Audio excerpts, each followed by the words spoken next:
Hello, and welcome to RCCT Talk, the Roman Catholic Community of the Tonawandah's Talk, where we talk to our church leaders, some of our priests, our religious ed directors, our music directors, and those that are charged with guiding our community and our family of parishes forward. My name is Sean Pullen, and I am the media director for the family. And today, my guest is Father Charles. And Father Charles, Hello. What is your position with the family? With the family, I have the position of the Parochial Vicar, so I serve in all of the parishes in our family, but also I have a special role of being a chaplain both at St. Amelia's School and at St. Christopher School. That's absolutely wonderful. Education, and in particular Catholic education, is really important to me. So how did you come to that specific position? Was it something you asked for or something that... Father Michael, when he agreed to be pastor of this family of parishes, came to me and asked me if I would be willing to take on chaplaincy in both schools. And I said, "What does that entail?" And he says, "I'm not sure. We don't know yet." And I said, "Of course, I'll take it," because I love the schools, I love the kids, and I had been in St. Amelia's for a year and a half and working with the teachers, the faculty, and the students, and it was a wonderful experience. So even though I didn't know really what the job description would be for another month or two until we met with the bishop, I said yes, just because I love the experience of being in the schools. Turns out that it's very important to our bishop, Bishop Mike, to have a presence of chaplains in the school. So it's not just St. Christopher's and St. Amelia's, he has put chaplains as priests into all of the Catholic schools, or as many as he can. I think, and that's actually something I think is so important because, everybody can talk about the priest shortage, but what I think is very important is for students to be able to identify, to be able to feel that they can talk to their priest, and that involves seeing a priest. And Yes. I've worked in Catholic schools for probably 10 years, and aside from more recently with you guys, which is wonderful, we wouldn't see the priest a lot of the times. Right. And I think it's interesting because I remember you would hear some of the kids go, "Oh, who was that walked by? I mean, I know he had a collar, so I know he was the priest, but which priest is that?" So I think it's really important that you're there, and I hope you're enjoying it. Oh, I am. And Father Mike has it set up so that Father Michael and I will be celebrating on alternate school masses. So the kids will get to know me that way, but also I can go into the schools and walk the halls, talk to the kids, and I can walk into their classrooms and we can have a Q&A. And it's just on the fly, off the cuff, what kind of questions do you have? What are you thinking about? What's going on in your life? And they will open up with questions out of left field, out of right field, out of center field, some very hard questions. But it's what's on their mind, what's on their hearts. And I think there's something that's kind of important about that because it shows that there's a comfortability with bringing it up. Because I remember, and this is just kind of a background and we'll segue into this, one of the things that I think is really important, and some of you may not know, Father Charles, you actually weren't raised as a cradle Catholic. Correct. I am a convert to the faith. I joined this wonderful Catholic faith in 2011 after a long period of discerning. And it really began when I was in college. I was a very non-traditional student, so I was going to school part-time at night as I could afford it. And where did you go to school? SUNY, in the SUNY system, Okay. State University of New York. Okay. I have a 2-year degree in accounting, and I have a 4-year degree in economics. Oh, wonderful. And along the way, we studied media in both of those journeys. One was focusing on advertising, the other was focusing on television, print, internet, across the board, and how media shapes how culture thinks, how the people think. And it was a real eye-opening experience for me because I was brought up in a Protestant church, and then we moved to New York and we stopped going to church. Oh, so you actually weren't from New York originally? Correct. I'm from Westford, Massachusetts. Oh, okay, wonderful. Out in the country. Out in the country, in the hill country, as it were. But it was through that I had just made the decision that media was not going to lead me or in the right direction. And so I turned it off. And I went into a real quiet period in my life where I was still going to school, still working full-time during the days, still going to school at night, but also from turning off the TV, I started to develop a prayer life, and it started with the rosary. And so it went from the rosary to the Chaplet of Divine Mercy. I would pray the rosary on my way into work and the chaplet on the way home. And little by little, I started to really learn about the Catholic Church. And when I look back into my own family history, as I would come to know, both my father and my mother were raised in a Catholic church. Oh, and then they left. They had left the church and raised me Protestant. You know, and it's so interesting because I like to kind of piggyback on it. That's, in my teaching life, that's the homework I give my students, is go home and do nothing. Just listen and turn it off, because I often talk about when I was younger, because the way that technology has jumped over the past and media has jumped over the past 10 years, it's so much bigger than it was even when I was a kid. And I always tell them, your homework is to go home and do nothing and just listen. Have silence. Walk without listening to music or without needing to read or without needing your phone, without needing something. Just open yourself to whatever happens. And it's amazing how they all go, well, you mean do something or watch something. You need to do something. Right. They can't comprehend the idea of, like you, that silence, which is so fascinating that's what kind of brought you. Right. And it connects to what we're doing today in the church. There is a synod on synodality that is going on.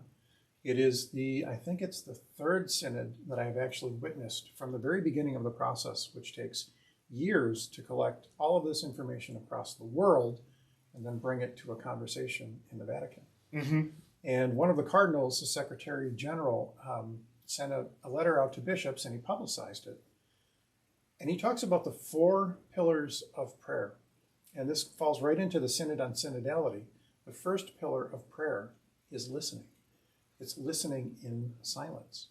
And so the Vatican is going to be looking at all of this information and listening to the voice of the Spirit as they determine a way forward through the Synod on Synodality.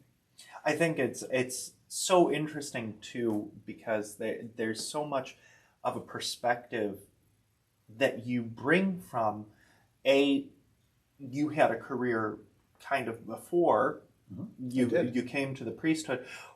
Where was your call? How did that begin to, if you don't mind me asking,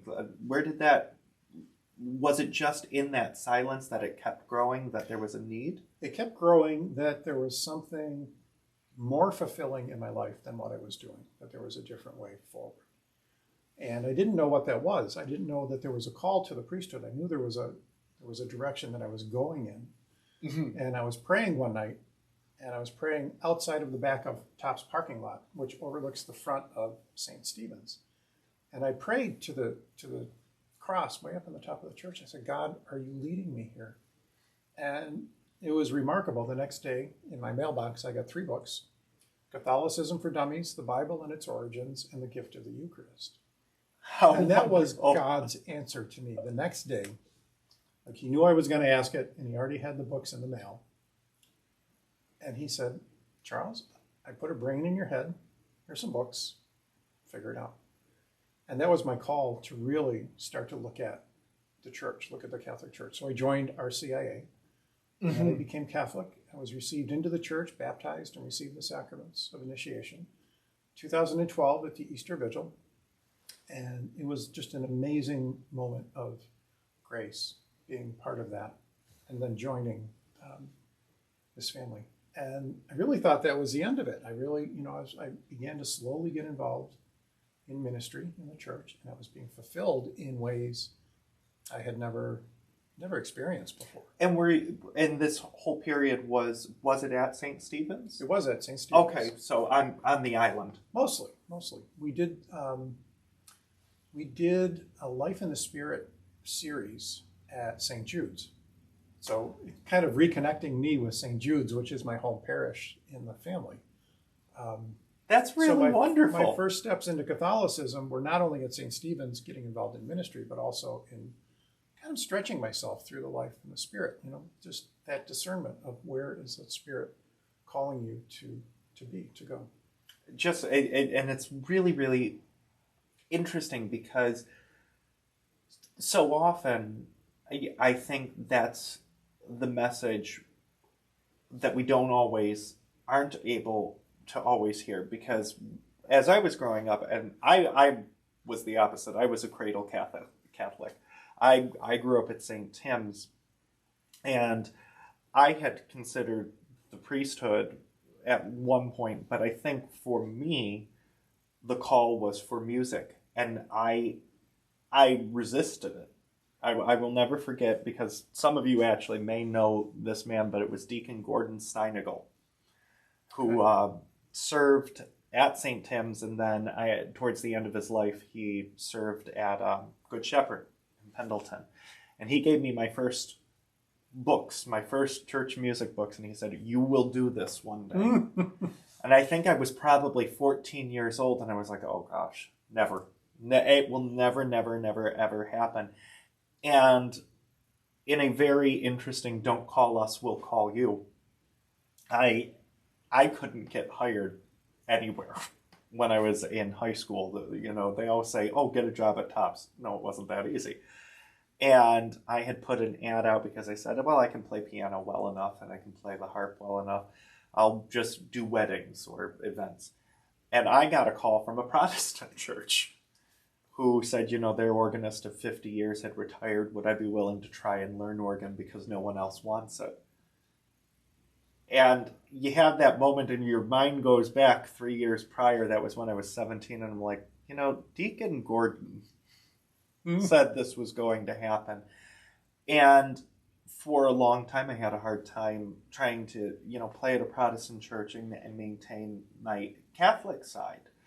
And it was difficult. But what I found is I learned actually a whole lot more about my faith as a Catholic from the Lutherans. And I learned a lot that I took with me when I was hired at St. Paul's, which was kind of my return to actually working for the Catholic Church that I grew up in, not just being a part, but actually finding out that the call that I had wasn't necessarily for priestly life, but it was for a life of religiosity in a different way. Right. Because I was so in love with the church. And I still am in a lot of ways, but as I was growing up, that was the most important thing. I loved being an altar server. I loved every aspect of being at St. Tim's. I still dream about St. Tim's on and off in my head.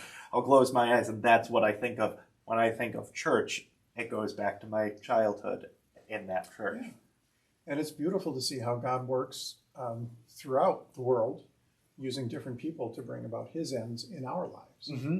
Whether it's Protestants or whether it's people in the church, or as we went forward, as I went forward, taking those first steps into ministry, I was very fulfilled, and I thought, this is it. I'm going to keep working. I'm going to retire early. I'm going to keep doing ministry at St. Stephen's. But the question of the priesthood kept coming up over and over and over again. Now, how long have you been ordained? Because I couldn't remember the actual year for you. June 6, 2021. June 6th. So the COVID class. Yes, I was. Yeah. So I'm in my third year of priesthood. That's wonderful, and I think so good for the kids to see, too, because I just think it's so nice for them to see somebody who's new to it, who can say, this was calling me, this was the answer. Yeah. And clearly you weren't expecting Nope. this. throughout your career, but coming to this, it has to be quite fulfilling. And I love watching you as a priest. I love working with you. It's great, and I know that the kids have enjoyed it. I know that the principals, Katie and Denise, have really enjoyed getting to know you as well. Right. Yeah, I had a wonderful trip with our principal, Miss Mac and Cheese, as we and our chaperones traveled to Boston. Again, on the post-COVID, we did our first 8th grade field trip, and what a great experience! What a great experience for the community that was, and for the 8th graders, and for all of the chaperones who came together. And kind of to throw off the heaviness, I think, too, because I know even as life got more and more back to normal, I told everybody that I talked to, it was kind of like the general malaise of, ugh. It was a general sense of ick. Like, you enjoy your time and you're like, well, it's we're kind of normal, but we're not normal. Right. But I think that's been, not to belabor or go into something that we could take probably hours on, but that's brings me to my next question, because I see COVID as having posed so many challenges for the church. Where do you see our Diocese of Buffalo with those challenges as we kind of begin to move out of this into this new family of parishes, this post-COVID world, this interesting place that we are? Yeah, it is an interesting place and an interesting time, but it is our interesting place and interesting time. And we're going to go forward doing the same thing the church has always done, and it's following the voice of our shepherds, following the voice of our Pope, following the voice of our bishops. They have a much greater perspective, especially Bishop Mike, the view over the Diocese of Buffalo and the resources that we have and the direction that we need to go in as a people. Well, and I think too, what I always ask for people with this is sometimes grace and mercy, because what we sometimes see on the ground, people above us see bigger pictures. We can only see here. So much of it, right? Whereas when you have a bird's eye view, you get a different perspective. So I think the more we ask for patience, I'm excited for our family. In particular, I know that there's different struggles and challenges, but this is the most revitalized I personally have felt since COVID. Actually, the first 3 weeks of COVID, when I was ready and I was like, we're going to do this, we're going to do this, we're going to reach out to people. I felt really great during that first 3 weeks. And then it was the spiral down when it kept going and going and going. But this is the most ready I've felt to say, we can face some of these challenges. We can welcome people back. We can explore different aspects of talking to people who may have left the church and being able to say, well, why and what can I do? Yeah. But on the other side of that, again, post-COVID, one of the things that we experienced here at St. Christopher's, there's all kinds of graces that are coming about from the Road to Renewal in this family, in the family of the Tonawandas. But here we had our first opening family mass, I think it was last Sunday, the 10:30 mass. And it just so happened we had a lot of out-of-town guests coming in, just visiting, the normal summer, coming to the Tonawandas to visit. And all of the families that came in and everybody, just collectively. This parish had to open the overflow area for the first time since before COVID. And it was a beautiful mass, and the music was beautiful, and the witness was beautiful, and so many people stayed to talk to me after mass and just were like, wow. And that is what church has always been to me. Like, I have always loved the Eucharist. I have always loved quiet and silent prayer. And there have been times where, because I've been fortunate enough to work in a church my entire life, I could come even when no one else was here, and open up the church and just have moments of silent prayer. And there is a beauty in that silent prayer that I do love. Just as much, I love when it is this full community. Yes. This full community of life when we're together. And one of my friends, who's actually a Lutheran pastor, always said, keep church weird. And she said, because it is weird. Where else do you have these people from completely different walks of life, coming together saying the same words, coming together feeling the same presence, coming together joining as one in praise? And that to me is one of the most beautiful and most important things that links us together. That's the moment where I sit there and I can say, this is the Christ in all of us that is just calling out. On display. It's on display. As we celebrate the feast of St. Matthew today, you know, indeed, that message has gone out to all the world, and we are the beneficiaries of that. Our task is to keep it going, to keep it moving forward, to keep evangelizing, to keep reaching out, and to keep bringing people to here, to the Eucharist, to Christ. Well, and I think I speak for all of us, and we'll wrap up. And again, we want to thank you, but I think I speak for all of us when I say thank you for heeding the call to priesthood, because it's something that I think sometimes we as lay people can overlook how difficult being a priest is, and sometimes we don't think of the sacrifices that you all make to be those leaders. And I think I speak for all of us when I want to say thank you for heeding that call and listening to the voice saying, help lead us. Yeah. And it is sometimes a difficult journey, but it's filled with graces. You know, one of the graces I had was walking the Camino de Santiago just this last June with a group of 12 from Buffalo. We became known as the Buffalo 12. And everybody was in tears because it was the anniversary of my ordination. Coming into my third year, and I am celebrating in this ancient stone church. And it is just a group of pilgrims that are coming together, right? And it's just a way that Jesus comes back and says, yeah, this is what it's about. And you know, there's nothing like those old churches.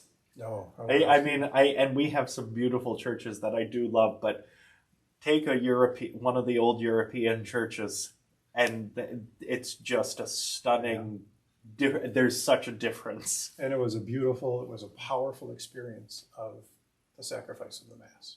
Beautiful. It's so beautiful.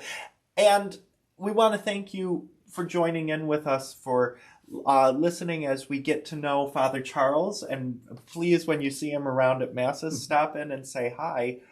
We'll be doing this again on and off with all of us. So you'll see Father Charles again. We'll choose some topic that we'll talk about. But I want to also thank you for taking the time, because out of your time with the school chaplaincy and being so busy, it's just great to have you come and sit and take a moment to help us get to know you.